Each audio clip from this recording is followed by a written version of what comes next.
the circle ape again, talking to you about angles in the unit circle. Now watch this video, you filthy human! First vocabulary term is standard position. So an angle is said to be in standard position when the vertex of an angle is at the origin with one ray on the positive x-axis. So down here you can see three examples of angles that are in standard position because one of the sides of those angles is a ray that is on the positive x-axis, and we consider that the initial side. The terminal side is just going to be the other side of your given angle in standard position. Now, one more thing I want you to note here is that when you're creating angles in standard position, you're going to start with your initial side on the positive x-axis, and then if your terminal side swings up and to the left or counterclockwise from your initial side, your angle is going to have a positive degree measure. Whereas if you create an angle starting from your initial side and swing it down into the left or clockwise from your initial side, your angle is going to have negative degree measures.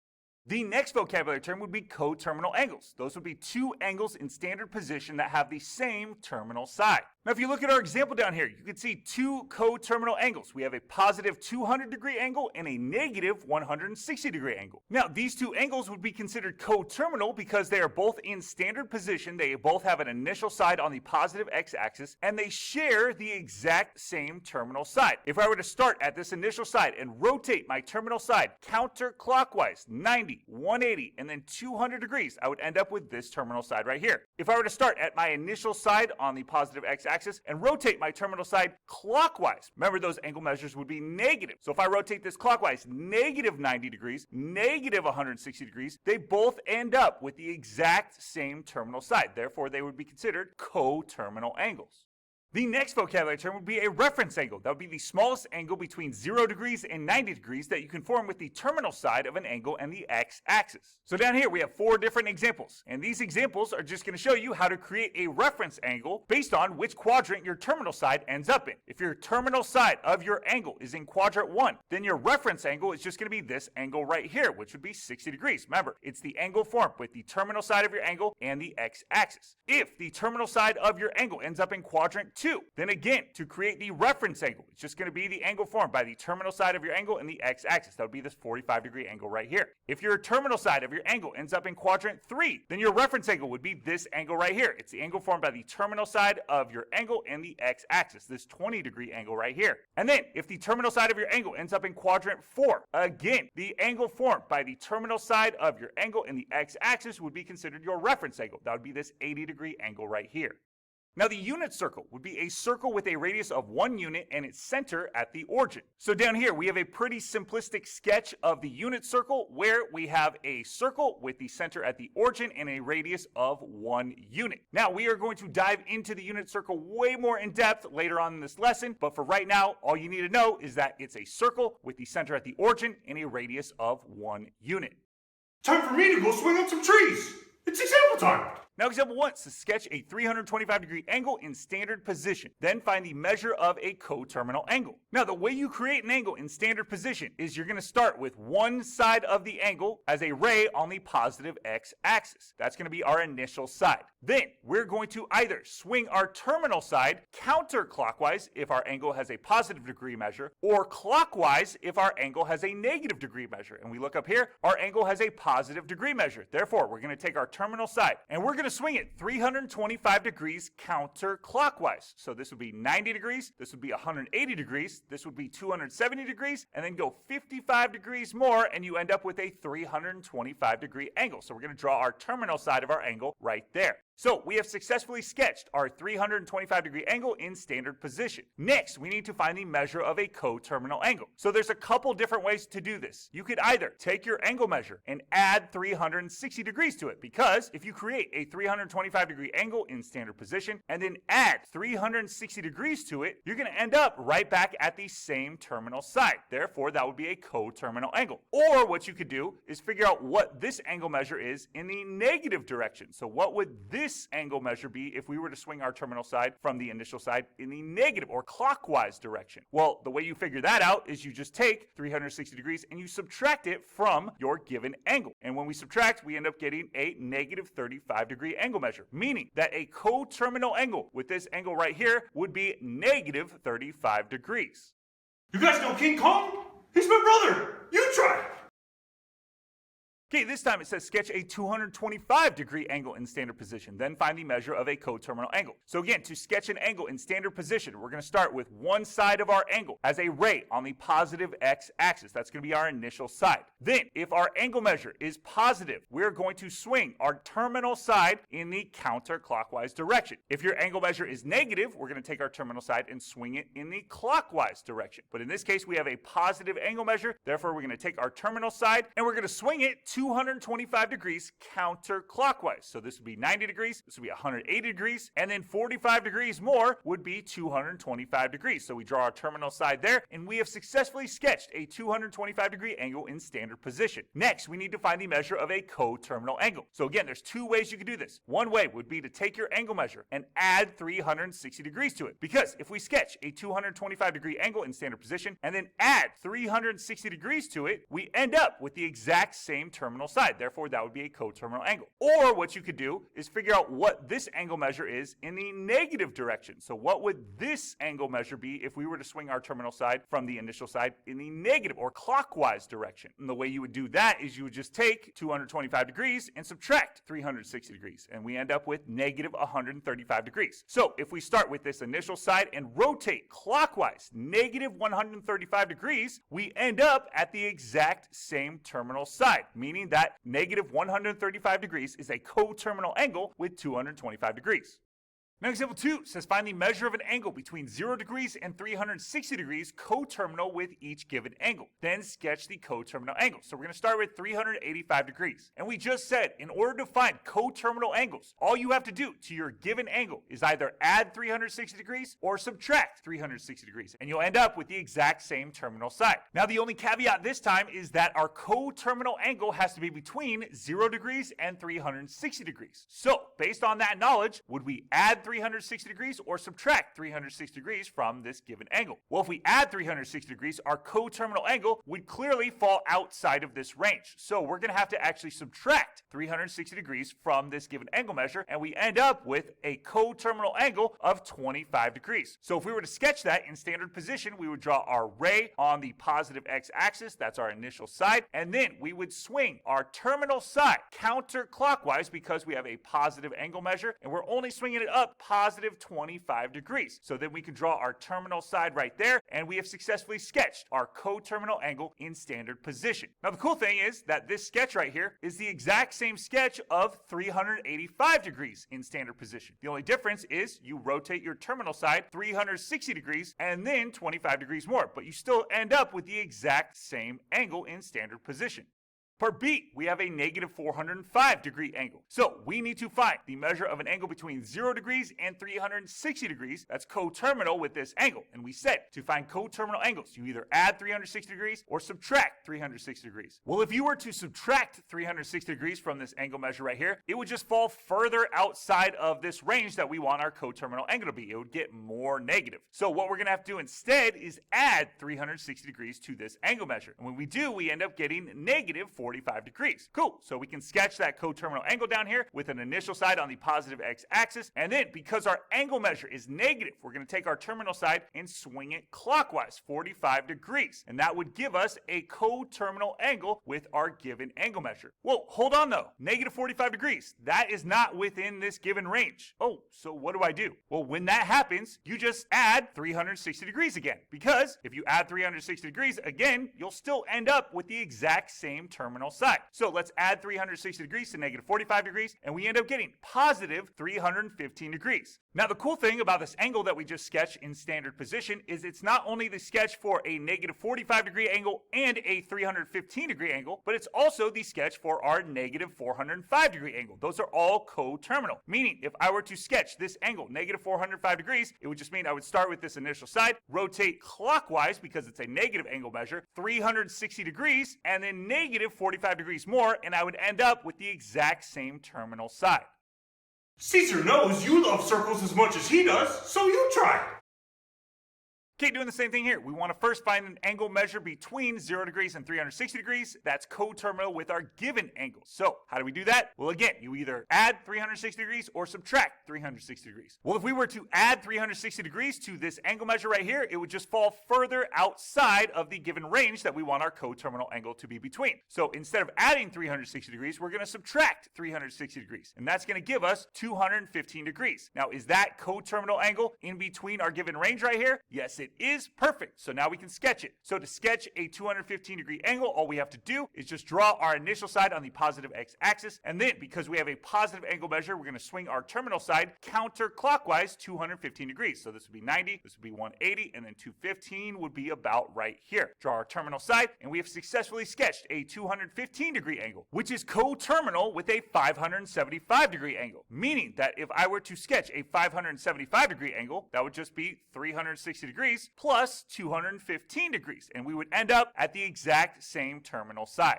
Part B, we have a negative 130 degree angle. And in order to find an angle measure between 0 degrees and 360 degrees that's coterminal with this, we either add 360 or subtract 360. Well, if we were to subtract 360, that would just bring us further outside of this range that we want our coterminal angle to be between, because it would be more negative. So we're going to add 360 degrees to negative 130 degrees. And we end up with a coterminal angle of 230 degrees. Now, does that lie in our given range right here? Yes, it does. Perfect. So now we can sketch our 230 degree angle. In order to sketch a 230 degree angle in standard position, we start with our initial side on the positive x-axis, and because it's a positive angle measure, we're going to rotate counterclockwise 230 degrees. So this would be 90, this would be 180, and then 230 would be about right here. Draw our terminal side, and we have successfully sketched our coterminal angle with negative 130 degrees in standard position. Now the cool thing is this is also the sketch for a negative 130 degree angle, because if I were to start with my initial side right here and then rotate clockwise because it's negative 130 degrees, we would end up with the exact same terminal side. Now, I quickly want to review the special right triangles that we went over earlier on in the year because they're going to come in handy right now when we're doing the unit circles. So there's a 45, 45, 90 degree triangle, and then there's a 30, 60, 90 degree triangle. In the 45, 45, 90 degree triangle theorem, we found out that both of the legs, the two sides that are not the hypotenuse in your 45, 45, 90 triangle, those are going to be congruent to each other. And then the length of the hypotenuse, the side that's opposite the 90 degree angle, that's going to be equal to rad 2 times the length of one of the legs. And it doesn't matter which one because they're congruent to each other. Now, the 30, 60, 90 degree triangle theorem said that in a 30, 60, 90 degree triangle, the length of the hypotenuse is the length of the shorter leg times 2, and the length of the longer leg is the length of the shorter leg times rad 3. Now remember, the shorter leg is the side opposite the 30 degree angle. Everything is based on the shorter leg. If you multiply that by 2, you get the hypotenuse. If you multiply that by rad 3, you get the length of the longer leg, the side that is opposite the 60 degree angle. Now we have finally arrived at the unit circle. So we are going to generate a unit circle. And the unit circle, let me first tell you, is very important. It's used in every math class beyond this one. So it'd be very smart of you to memorize it right now so that you can use it later on. Now, in order to create a unit circle, we need an x-axis and a y-axis. We need a coordinate plane. Now, in the coordinate plane, we have 4 different quadrants. Quadrant 1, Quadrant 2, Quadrant 3, and Quadrant 4. In each of these different quadrants, the signs of the x values and y values are different. In the first quadrant, we have positive x values and positive y values. In the second quadrant, we have negative x values and positive y values. In the third quadrant, we have negative x values and negative y values. And then in the fourth quadrant, we have positive x values but negative y values. Now, the signs of the points in each of these 4 quadrants will come in handy when we start filling out our unit circle, so don't forget that. Now, if you recall, the unit circle is a circle with a radius of 1 unit and a center at the origin. So now that we see our unit circle on the coordinate plane, we're going to break it up based on certain angle measures in standard position. So remember, standard position, we start with our initial side on the positive x-axis. So if we start here, that means that this would be considered a 0 degree angle. Then if I were to rotate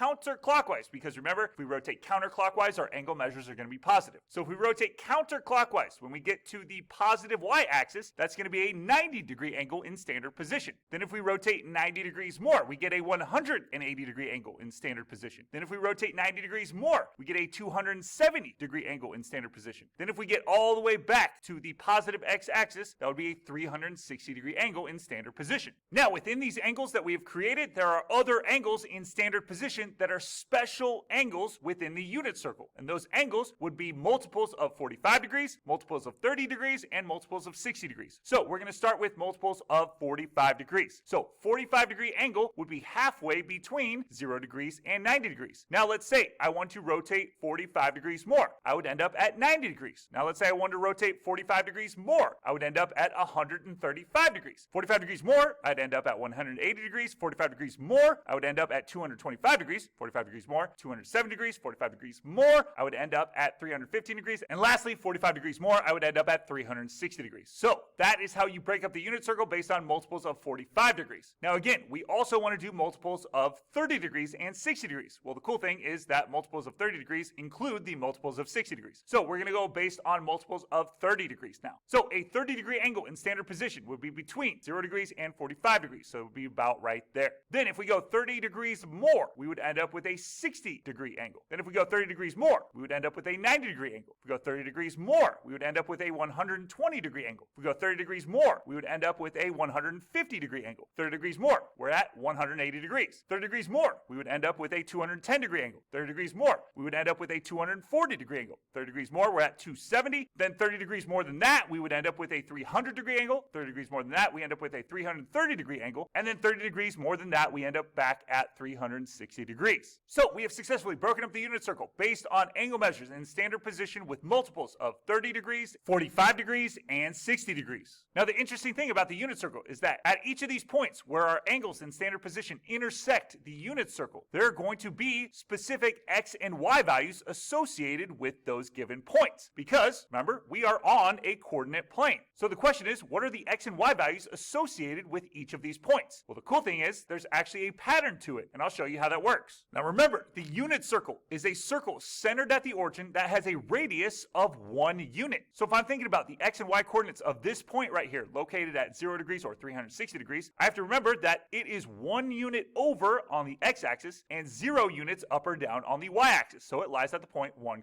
0. Similarly, this point up here at 90 degrees, it lies on the y-axis. So it's 0 units left or right, but it's 1 unit up on the positive y-axis. So it lies at the point 0, 1. Now this point right here that lies at 180 degrees, we need to figure out the x and y coordinates for that. Well, again, it's a unit circle, so this point is going to be over 1 unit on the x-axis. But hold on, before you write 1 here, remember, this is an x and y axis, meaning that this portion of the x-axis would be the negative portion of the x-axis. So this point would actually be at -1, 0. Similarly, this point down here that lies at 270 degrees, it is located on the negative portion of the y-axis this time. So its x-coordinate is still going to be 0, but the y-coordinate for this point is going to be -1 rather than +1 like it was up here. So now that we've successfully filled out all the x and y coordinates for the points located at multiples of 90 degrees, let's start with the multiples of 30 degrees. So how do we do that? Well, the way we find the x and y coordinates of this given point right here would be to find how far over it is on the x-axis and how far up it is on the y-axis. So what I could just do is create a little right triangle in here. If I were to drop an altitude going from this point that's perpendicular to the x-axis, that would create a little right triangle. And in that right triangle, this angle measure right here, because this angle is 30 degrees, would be 30 degrees. So I would create a 30, 60, 90 degree right triangle. Now again, I need to find this side length in order to find the x coordinate for our point, and I need to find this side length to give us the y coordinate for our point. But how do we do that? We don't have any of the sides. Well, yeah, we do. This is a unit circle, meaning that the radius of this circle is 1 unit in length. So if I know this, I can actually figure out the other 2 missing sides here. Well, remember, according to the 30-69 degree triangle theorem, in a 30-69 degree triangle, everything is based on the short leg, the side opposite the 30 degree angle. If I multiply that by 2, I get the hypotenuse, the side opposite the 90 degree angle. So therefore, if I were to divide the hypotenuse by 2, it should give me the length of the shorter leg, which would be 1/2.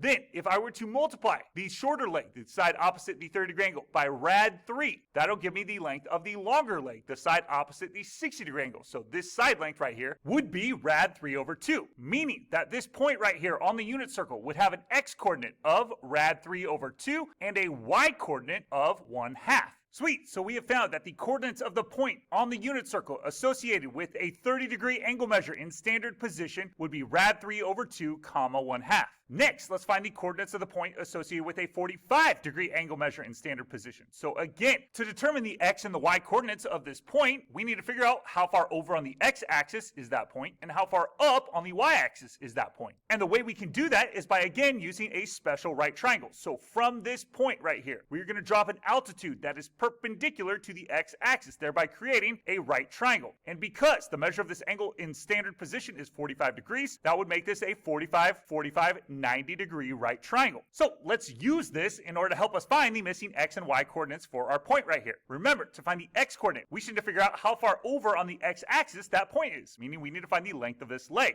In order to find the missing y coordinate, we just need to figure out how far up on the y-axis this point is, meaning we need to find the length of this leg. So if we find the lengths of each of the legs in our 45, 45, 90-degree triangle, we'll find the x and the y coordinates for this point. Well, we're not given any of these side lengths, are we? So how do we do that? Well, remember, this is a unit circle, meaning it's a circle with a radius of 1 unit. And if you look carefully in this triangle, the hypotenuse of our triangle is actually a radius of this circle, meaning it would have a length of 1 unit. Now, with this knowledge, we can use the 45, 45, 9-degree triangle theorem to help us find our missing legs. Remember, in a 45, 45, 9-degree triangle, the lengths of the legs are congruent, and the length of the hypotenuse, the side opposite the 9-degree angle, is equal to rad 2 times the length of a leg. Well, if we're given the hypotenuse, to go the other way, we're going to take the hypotenuse and divide that by rad 2. And that will give us the lengths of each of our legs. Remember, because these are congruent. So what is 1 divided by rad 2? Well, we can't leave our fraction like that because we can't have a radical in the denominator. So we multiply the numerator and denominator by rad 2, and we end up getting rad 2 over rad 4, which is rad 2 over 2. That's going to be the length of each of our legs, meaning that the x coordinate for this point right here would be the length of this leg, which is rad 2 over 2, comma, the y coordinate for this point would be the length of this leg, which is again rad 2 over 2.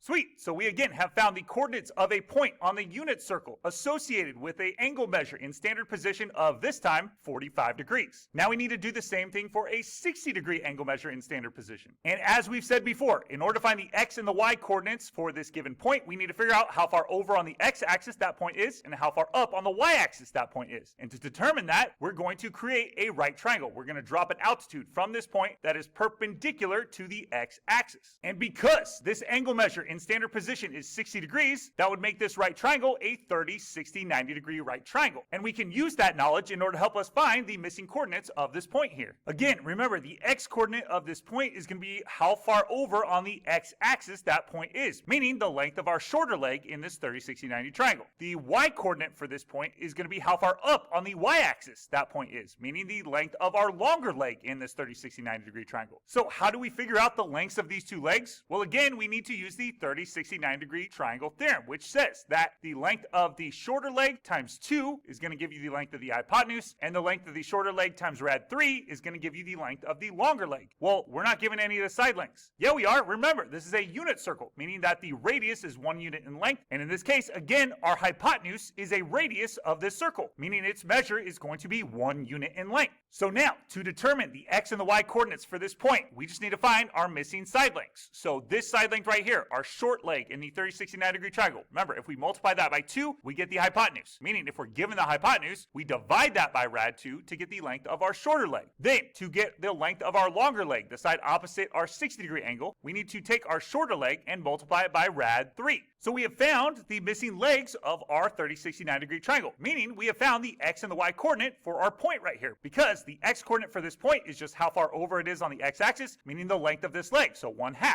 The y coordinate for this point is just how far up on the y-axis it is, which is the same as the length of this leg, which would be rad 3 over 2. Sweet, so we have found the coordinates for the point on the unit circle associated with an angle measure in standard position of 60 degrees. But we've only found the coordinates for the points in the first quadrant. We have 3 more quadrants to go. We can't keep doing what we were just doing. That's exhausting. There has to be some sort of shortcut. Well, there is. That's where the signs that we wrote at the beginning of this finally come in handy. So angles that have the exact same reference angle are going to have the exact same coordinates, just with different signs depending on what quadrant they're in. So let me show you how this works. The point associated with our 60-degree angle is 1/2 comma rad 3 over 2. Now, what other angle in this unit circle has a reference angle of 60 degrees? Well, that would be 120 degrees. Because remember, remember, a reference angle is just the smallest angle you can form with the terminal side of your angle and the x-axis. So this angle right here between the x-axis and 120 degrees would be 60 degrees. So it has the exact same reference angle as this 60-degree angle over here. Because of that, these 2 points are going to have the exact same coordinates, only because this one is in the second quadrant, the x value is going to be negative and the y value is going to be positive.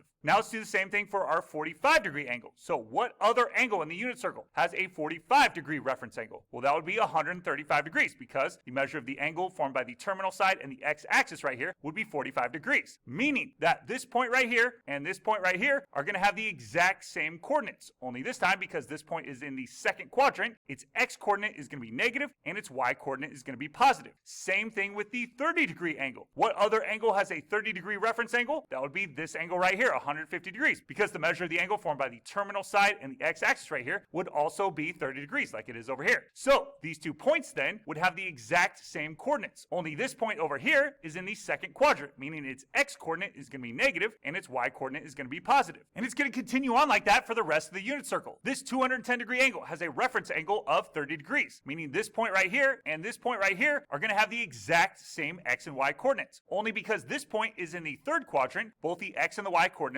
are going to be negative. This 225-degree angle has a 45-degree reference angle, meaning this point right here and this point right here are going to have the exact same x and y coordinates, only because this point is in the third quadrant, both the x and the y coordinates are going to be negative. This 240-degree angle has a 60-degree reference angle, meaning this point right here and this point right here are going to have the exact same x and y coordinates, only because this point is in the third quadrant, both the x and the y coordinates are going to be negative. This 300-degree angle right here has a 60-degree reference angle, meaning this point right here and this point right here are going to have the exact same x and y coordinates, only because this point is in the fourth quadrant, it's going to have a positive x coordinate and a negative y coordinate. This 315-degree angle has a 45-degree reference angle, meaning this point right here and this point right here are going to have the exact same x and y coordinate, only because this point is in the fourth quadrant, it's going to have a positive x coordinate and a negative y coordinate. And this 330-degree angle has a 30-degree reference angle, meaning this point right here and this point right here are going to have the exact same x and y coordinate, only because this point is in the fourth quadrant, it's going to have a positive x coordinate and a negative y coordinate. Sweet, we have successfully filled out our unit circle. Now, I don't want to alarm you, but you will have to memorize all of these given angle measures and all the x and y coordinates associated with the points along our unit circle. Now, the cool thing is, like I just showed you, you really only have to memorize the first quadrant, because if you memorize the x and y coordinates associated with the points in the first quadrant, you can recreate the rest of the unit circle based on which ones have the exact same reference angle and what the signs are of your x and y coordinates in each of the other quadrants.